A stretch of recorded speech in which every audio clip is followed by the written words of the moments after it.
going to crack straight on this hour because less than a day after the Chancellor's spending review, there is already bad news on the economy. GDP shrunk by 0.3% in April. That's right. It's a larger contraction than was expected and does not bode well for the Chancellor's series of budget boosts that was announced in the Commons yesterday. Those included a £190 billion boost to the day-to-day running of public services, a 3% rise to NHS funding year on year for the rest of the Parliament. Well, she also pledged an end to the use of asylum hotels, but not until 2029. Tackling the asylum backlog. The party opposite left behind a broken system. Billions of pounds of taxpayers' money spent on housing asylum seekers in hotels, leaving people in limbo and shunting the cost of failure onto local communities. We won't let that stand. So I can confirm today that, led by the work of my right honourable friend, the Home Secretary, we will be ending the costly use of hotels to house asylum seekers in this Parliament.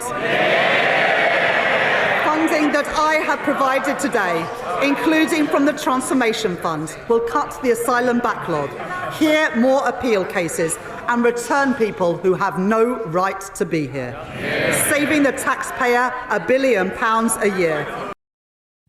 Let's talk to the Shadow Chancellor, Sel Stride, who joins us now. Good to see you this morning. I mean, look, a lot of experts are saying this morning that this whole spending review was designed to take on the threat of Reform UK, the threat that they're posing to the government.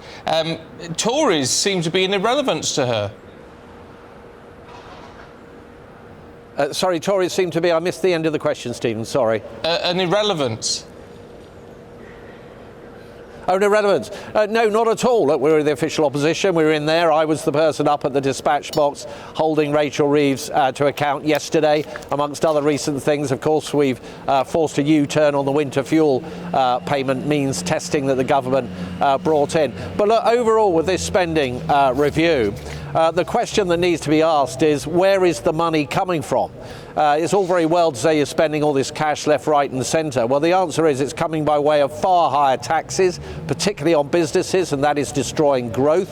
It has also come by way of huge levels of additional borrowing, which has been inflationary, which has been interest rates have been higher for longer, our national debt growing, and the servicing costs of that debt, because of the higher interest rates, now running at £100 billion per year. That's twice what we spend on defence, and that's leaving us overall in a very fragile position with a lot of challenges ahead, and a lot of people worried now that we're going to be looking at potentially very significant further tax rises in the autumn. Can I ask your reaction to the GDP figures out this morning from April of this year? The economy shrunk by 0.3%. Now, I'm sure we're talking to Rachel Reeves just after 9 o'clock this morning. I'm sure she's going to say that in part this is down to the White House, to Liberation Day, to Donald Trump's tariffs and the shock that came from that. Do you think this is down to the White House or is this down to Downing Street? Well, look, things internationally, of course, have an impact, but that's more the reason, or all the more reason, why you build a strong economy. And that 0.3% shrinkage in GDP is pretty shocking, but it's not entirely surprising. In terms of the fragility of our economy, of course, what the Chancellor does is builds in some fiscal headroom against her fiscal targets. Now, the headroom that she had at the time of the autumn budget last year, all of that disappeared and more because of her mismanagement of the economy. She rebuilt it in the spring statement, but most economists are saying that that headroom would have evaporated again come the autumn. So, you know, she's got big challenges, not just tariffs, maybe pressure to spend more on defence in the near future. The winter fuel payment U-turn has not been funded. That's over £1 billion. It's quite possible that the bond markets may react badly to all of this, which would put our borrowing costs up, which could have a very detrimental impact on the economy. But all of that means that in that kind of world, you have to build a strong economy with a good amount of fiscal headroom that you can maintain, and she has failed to do that and has already given us the evidence that she can't do that because she's blown it all in the past. There is an argument to say, though, isn't there, that if you want to have a growing economy, which they've told us that from day one that is what they want to do, lay the foundations, they said, in the first year. Now they're on phase 2, according to the Prime Minister. And an increase in capital spending is a way to do that, isn't it? Well, provided you can afford to do it, Stephen, but if you're engaged in ruinous levels of taxation, borrowing and spending, then you just end up with a very, very fragile economy and a rather dangerous situation. Look, what the government should have done when they came in is not load up taxes on businesses and destroy job creation and growth. They shouldn't have talked down the economy in the way that they did, that extinguished the animal spirits. They should have focused far more on productivity. Do you remember they gave 14% to train drivers, 22% to junior doctors, not one requirement for any productivity gains for those actual increases, and they should have gripped the welfare budget. Now, we had made huge progress when we were in office. We'd saved £5 billion from the welfare budget, and that was scored by the Office of Budget Responsibility, and that would have seen 450,000 fewer people going on to long-term sickness benefits. One of the first things this government did was to scrap that. They've got no plans for getting on top of the welfare bill. Now, if you do those things, don't be surprised if we're running out of money, which is what we're seeing, I'm afraid, with the economy at the moment. The government has agreed a post-Brexit deal over Gibraltar. What do you make of that deal?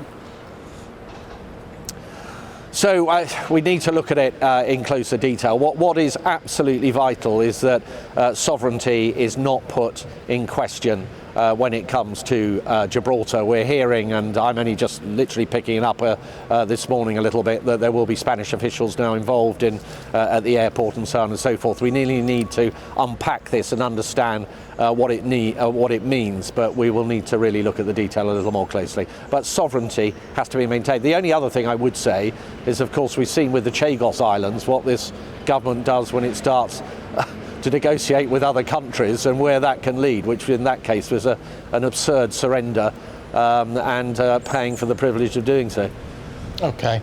Sel Stride, as always, it's good to talk to you. Thank you very much indeed. Thank you. It's interesting. I mean, it's interesting. He was talking about unpacking what's going on in Gibraltar, which is a valid point. You need to do that. What we've also got to do is unpack this spending review. I can't work how many pages it was. Isn't it like 178 pages, the spending review? Dense, yeah. And you've got it's like with the budget, basically, and you've got to go through it with a fine-tooth comb to work out actually what wasn't said yesterday in the House. And what actually is going to mean. I mean, it's things Does it add up? Well, yeah, and it's things like with the police funding, which some people are saying is going to go down in real terms, but actually it is getting an increase, sort of. But you know, where that's going to go on council tax. So it looks like. So it's all these little bits of detail that you've got to work at, and it's going to take a while. The Deputy Leader of the Liberal Democrat Party and also their Treasury spokesperson, we should say, Daisy Cooper, joins us now. Great to see you.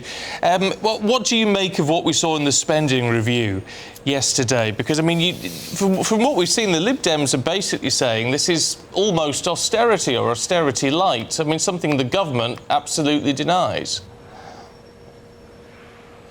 Well, look, we think it was a missed opportunity to show the real scale of ambition that's needed to turn the country around.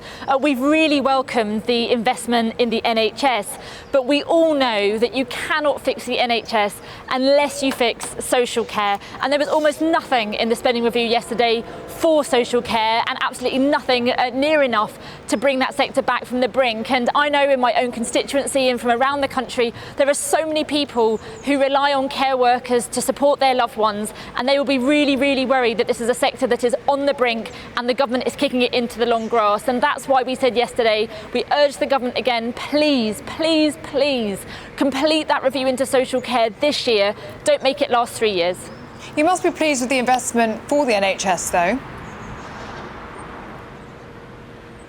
Absolutely you do. And at the budget last year, the government claimed they were raising 25 billion for the NHS. In fact, the OBR said it's actually only 10 billion when you account for behaviour changes and reimbursing public sector bodies. And we said that instead of the jobs tax, which is a real growth-crushing tax on small businesses and on our high streets in particular, instead of pursuing that tax, we would have raised revenue in a much fairer way by trying to raise the same amount of money from the big banks, the big gambling companies, the big online tech giants and big gaming companies too. So we think there's a much fairer way of raising that revenue to get our public services back on their feet.